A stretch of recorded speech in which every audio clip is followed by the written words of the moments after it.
புதுவை அமிர்தா குரல் மெய்யன்பர்களே, நம்முடைய புரட்சி கலைஞர் விஜயகாந்த் 1952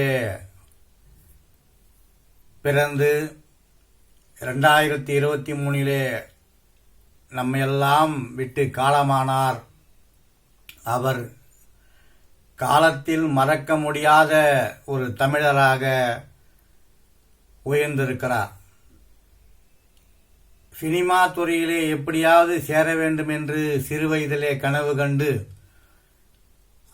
அதையும் 1978 நிறைவேற்றி சிறிய வேடமாக இருந்தாலும் நடித்து அதன் பிறகு 2005 கட்சி ஆரம்பித்து எதிர்க்கட்சி தலைவராக உயர்ந்து இன்று 71 வயதிலே நம்மையெல்லாம் விட்டு சென்றிருக்கிறார் ஒரு தமிழர். தமிழன் என்று சொல்லடா, தலை நிமிர்ந்து நில்லடா என்று அடிக்கடி அவர் சொல்லுகின்ற வார்த்தையை நாம் கேட்டிருக்கிறோம். அதேபோல தமிழ் மீது பற்று கொண்டு திரைப்படத்துறையில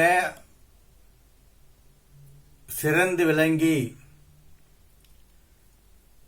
தமிழ்நாடு நடிகர் சங்கத்தினுடைய தலைவராகி ஏற்பட்ட கடனையெல்லாம் அடைத்தார் என்று கேள்விப்பட்டிருக்கிறோம். எதிர்க்கட்சி தலைவராகி இன்று தமிழகத்தின் முதலமைச்சர், இந்தியாவை ஆண்டு கொண்டிருக்கிற பிரதமர், அதேபோல காங்கிரஸ் பேரியக்கத்தினுடைய தலைவர்கள் எல்லாம் ராகுல் காந்தி முதல் கொண்டு அவருக்கு உலகெங்கும் வாழ்கின்ற அனைத்து தமிழ் மக்களும் இரங்கல் தெரிவித்துக் கொண்டிருக்கிறார்கள், தன் துக்கத்தை வெளிப்படுத்திக் கொண்டிருக்கிறார்கள். அவர்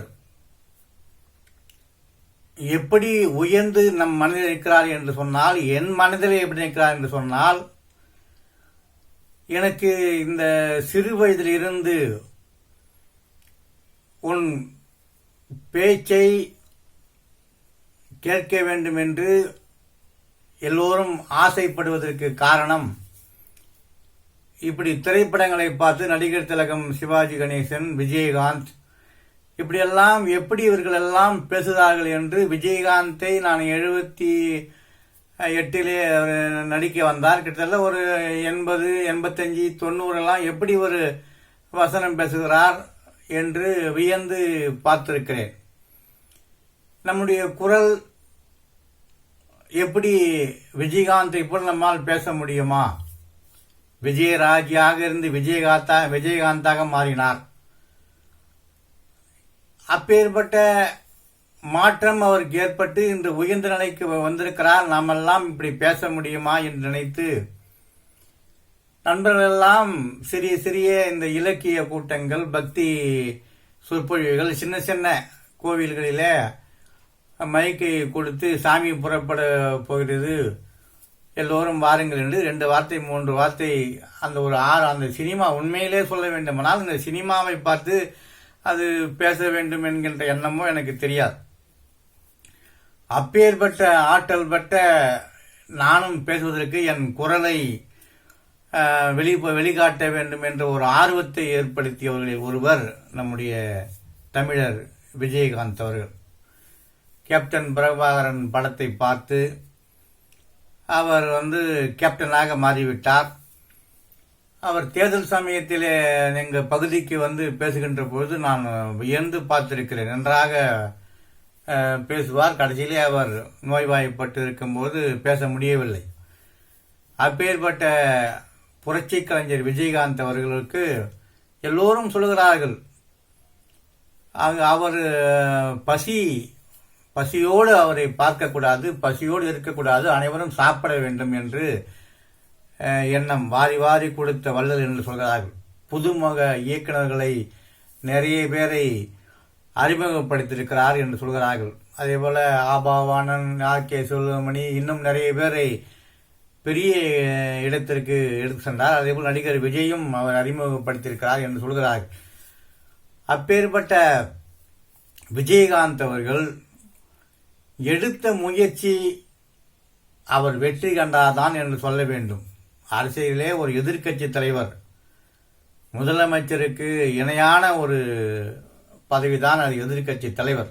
இருந்தாலும் அவர் ஆட்சி கட்டிலே அமர்ந்திருந்தால் ஒருவேளை நன்றாக இருந்திருக்கும் என்று சில பேர் சொல்லுகிறார்கள், சொல்லிக் கொண்டிருப்பார்கள்.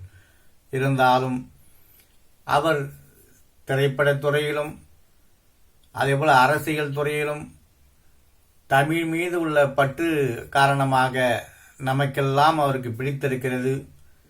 நானும் இப்பொழுது ஏதோ ஒரு வலைதளத்திலே இல்லை வேற எங்கேயாவது பொது இடத்திலே தொகுப்புரை போன்றவற்றை நான் செய்கிறேன் என்று சொன்னால் அது அந்த பாதிப்பு சிறு வயதிலிருந்து புரட்சி கலைஞரை பார்த்த பாதிப்பாக கூட இருக்கலாம்.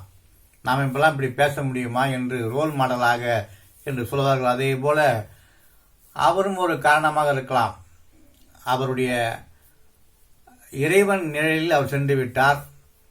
அதற்காக பட்டினத்தாருடைய பாடலை என் செயலாவது யாதொன்றுமில்லை உன் செயலே என உணரப் பெற்றேன், இந்த ஊன் எடுத்த பின் செய்த தீவினை யாதொன்றுமில்லை, நான் பிறப்பதற்கு முன் செய்த தீவினை இப்பே வந்து மூழ்கிதே என்று சொல்வதைப் போல, மாதா உடல் செழித்தால் வல்வினையேன் கால் செழித்தேன், வேதாவும் கை செழித்து விட்டானே நாதா இருப்பை ஊர் வாழ் சிவனே, இன்னும் ஓர் அன்னை கருப்பை ஊர் வாராது கா என்று பட்டினத்தார் பாடுவதைப் போல, அதே போல சில மரபு திருவாசகம் பாடுவார்கள். அதற்காக நமச்சிவாய வாழ்க நாதன் தாழ்வாழ்க இமைப்பொழுதும் என் நெஞ்சில் நீங்காதான் தாழ்வாழ்க என்று சொல்லி அவருடைய ஆத்மா சாந்தி அடைய வேண்டும், இறைவன் நிழலிலே செல்ல வேண்டும்.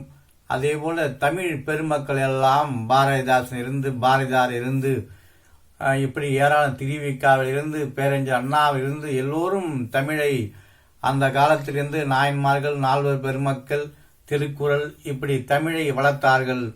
அந்த வகையிலே விஜயகாந்தும் தமிழ் மீது புரட்சி கலைஞர் விஜயகாந்தும் தமிழ் மீது பற்று கொண்ட காரணத்தினால் தமிழ் என்ற முறையிலும் புதுவை அமிர்தா குரல் சார்பாகவும் என்னை பின்தொடர்கிற சிலர் விஜயகாந்த் ரசிகர்களாக இருக்கலாம், அவர்களும் என்னோடு சேர்ந்து அவருக்கு அஞ்சலியை செலுத்துகிறோம், வீர வணக்கம் செலுத்துகிறோம்.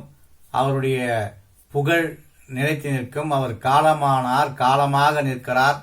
இந்த காலம் உள்ளவரை, தமிழ் உள்ளவரை, திரைப்படத்துறை உள்ளவரை, அரசியல் இருக்கும் வரை நம்முடைய தமிழகத்தினுடைய புரட்சி கலைஞர் விஜயகாந்தனுடைய பெயரும் நிலைக்கும் என்பதை சொல்லி அத்தனை பேரும் அவருக்காக தமிழுக்காக தன் வாழ்நாளை அர்ப்பணித்த புரட்சி கலைஞருடைய புகழ் என்றென்றும் ஓங்க வேண்டும். அவரை நாம் நினைப்போம்.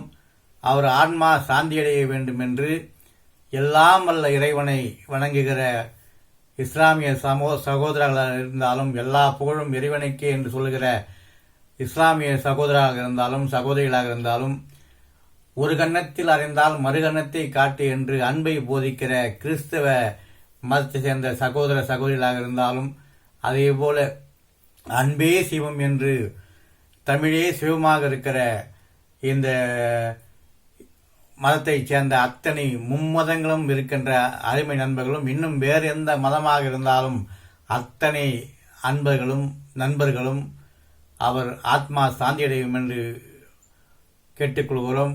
வாழ்க விஜயகாந்துடைய புகழ்.